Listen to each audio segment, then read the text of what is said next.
Hello, everyone, and welcome to the Hot Zone. I'm your host, Jason Robinson.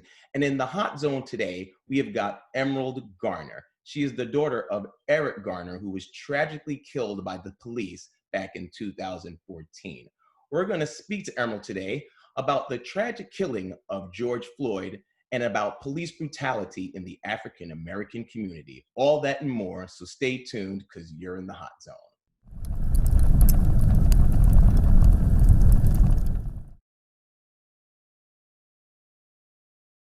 And welcome back to the Hot Zone. We are joined by Emerald Garner. Thanks for joining us, Emerald.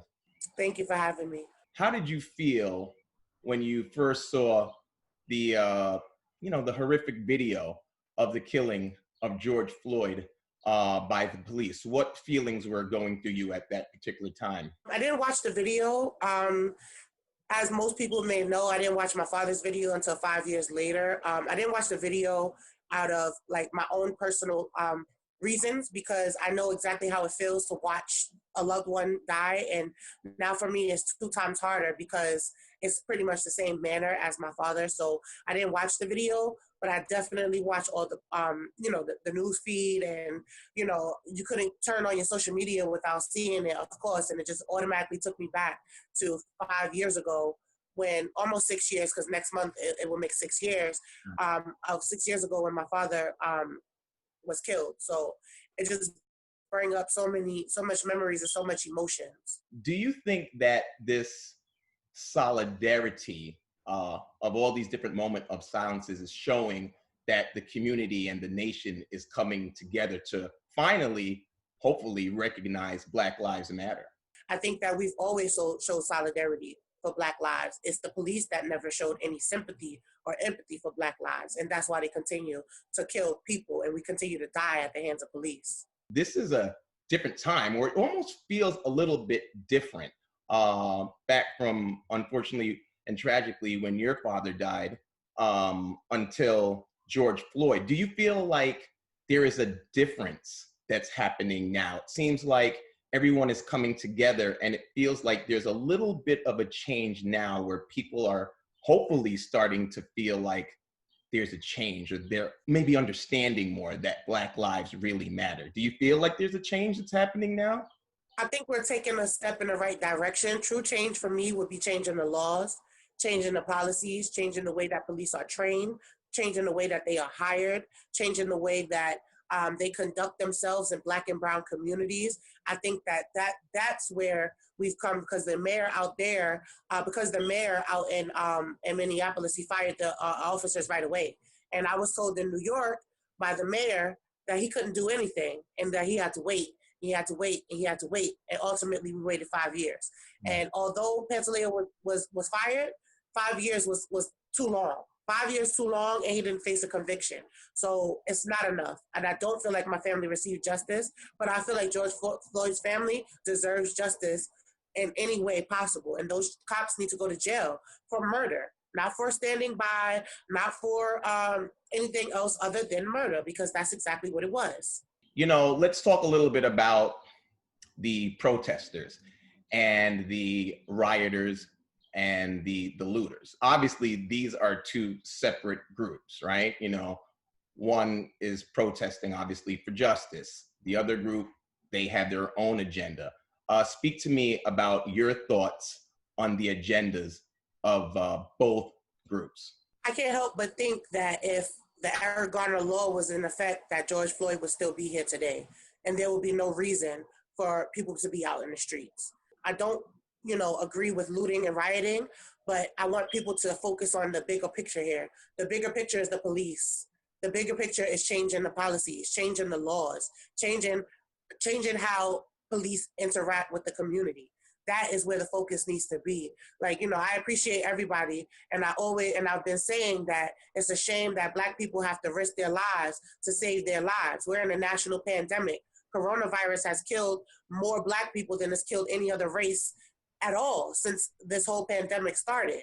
So I feel for everybody outside. Me personally, I don't want anybody to contract the coronavirus, because you contract the coronavirus, that's another way that we're being killed, and that's one less person to stand up for justice. So I just hope everybody that is outside, that's out protesting, is safe. They're wearing their masks. They're when they get home, they're washing their clothes. They're following all of the procedures that we were following before all of this, because we should not be out on the front lines, but we feel like we have to be out on the front lines because we continue to die at the hands of police. I've heard different people saying that, drastic change calls for drastic measures. And it makes me think that maybe if certain situations didn't happen, like the police precincts being burned, the cop cars being burned, people had to finally take drastic measures. And some people are saying if that didn't happen, maybe these 4 cops wouldn't be in jail today. What do you think about that? The accountability is the goal. Accountability is the focus. And we need to start holding cops accountable. Accountability is arresting those officers, which that mayor did the right thing. Now, the work comes when we prosecute the officers, when we prove that this was murder, because just arresting him is not enough. Just arresting all the officers are not enough. Just saying that they're filing charges and playing word games like, I hope we have enough evidence, we will use the evidence that we have.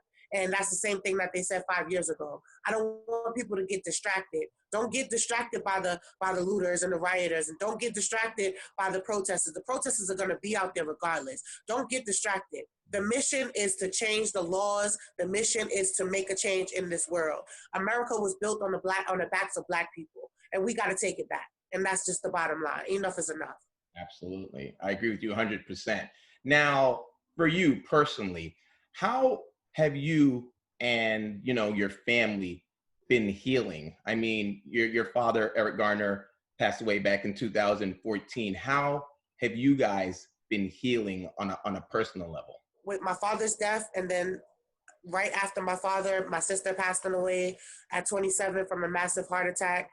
It's hard. After my father passed away, I had no time for myself, and neither did my sister. And ultimately, she gave her life to social justice. She didn't survive the movement. And unfortunately, self-care wasn't a major factor back then.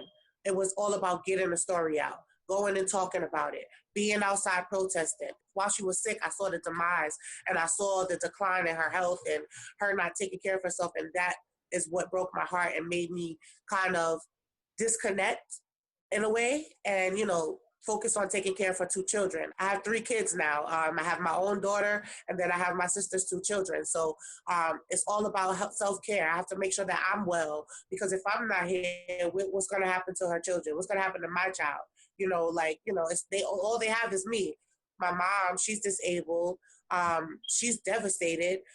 This brings up so many emotions for her. So, it's hard. I always tell people I don't consider myself an activist. I'm an advocate for my father. Right. My father raised me.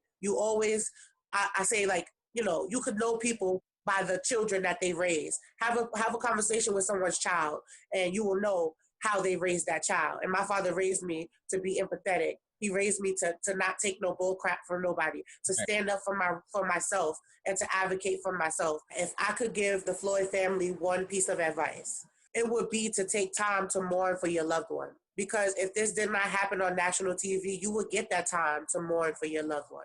You would get that time to grieve and to be with family and remember. But because it's such a media spectacle and it's out and everybody wants to be at your aid and they want to come to you, I would just suggest to take this time and heal yourself. Maybe get some therapy, talk to a doctor. It's not because you're sick, right, not because you're unhealthy, but because you need an unbiased ear for somebody to listen to you. That's a great bit of advice that you just gave. And it's very important. Like you said, you have to take care of yourself, take care of yourself, concentrate on yourself to help yourself heal, to move forward. It's fantastic. And I think, and I hope that George Floyd's family really does take that advice, because I think it will really help. And in terms of continuing to change, what message would you give out to the young people out there about going out and making sure that they vote? pretty much the same way you're out there standing and protesting should be the same way you should be lining up at the ballots. The same way that you should be going and filling out your census form. The same way you should be getting to know your elected official. The same way that you're out there, you should make it your mission to be counted, to be present, and to vote. Like, that is the only way that it's going to change. I mean, for me, the mayor of New York City, it was blatant disregard for what was going on with my father because he didn't take a proper stand the way that the mayor of Minneapolis did. So I say vote him out. I say let's find somebody else who's for the people, with the people. I don't feel that just because you have an African-American wife and African-American children that you understand my struggle as a Black woman. They need to be voted out. We need to call out the elected officials that are not behind us, and you need to go vote. You need to make sure you know your community, know the people that are in your community, know the people that are policing your community, and let's make a change. Let's do something different. We've always been protesting. Protesting is not going to go anywhere. Let's do something. Let's be the change that needs to happen in America. Let's stand together. Let's become police officers. Let's become elected officials. Let's become, mayors and district attorneys because we live this. We're here. We're present. We're in the moment. And this is our time to take control of the narrative. And I'm so sick of people thinking that, it doesn't matter. It doesn't matter. Everything that you do matters. Just like Black Lives Matter, the message that you put out there matters. Even to the rioters and the looters. I don't blame them because they're angry. They don't have a leader. They don't have a leader that's telling them that this is not the way. All they see is, I see all these Black people getting killed and there's no police accountability. I guarantee that if cops will continue to be held accountable, they will not be outside. I don't agree with the looting. I don't agree with the stealing. I don't agree with breaking down your community because when the outside opens up, we're going to be the last people that get service when it's time to get open. Those stores are not going to be open. And it's going to be that much harder for you to grocery shop or the person who's disabled in your area to grocery shop or go into these stores and get the essentials that they need. So you're making it harder for the next person. So I would say take that energy, draw all of that energy. If you need to call me and yell and scream, call me, text me, email me, whatever it is. But find somebody to talk to so you can stay off the street and you can stand up for a purpose. Let your passion be your purpose. You're so passionate. You're so aggressive. Let's take that aggression to the White House. Let's take that aggression to get Donald Trump voted out of the office. Let's figure out who's the right person because obviously the people who are in the position now, they're not standing up for us and we need to call them out. Couldn't have been said any better. What's one of the most fondest memories that you have of your father, Eric Garner? Well, this one is a good one.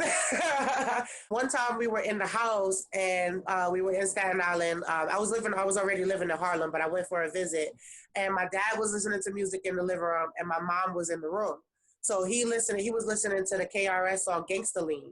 Okay. So he was listening to the song, he was singing, and my mom was like, turn off that music. You always want to listen to old music. And turn off that music because I can't hear my TV. And I went in the living room. I was like, what you know about that song? So we started singing together. And my mom was like, oh, Lord, he done got you. He done got you on the R&B wave and all the old music. Like, he's stuck in the 90s. He's stuck in the 90s. And I was like, well, I guess we all stuck in the 90s. Great era. Greatest era ever. I'm sorry, I'm a 90s baby. Everything about the 90s is everything. But that's my favorite memory about my father.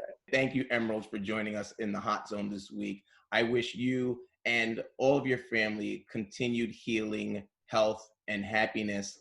It's so important out there right now for everyone to understand that Black Lives Matter. And thank you so much for getting the word out to everyone today. We totally appreciate you and thank you so much for joining us. Thank you. Let's pass the Eric Garner law. Let's get it done. Thank you.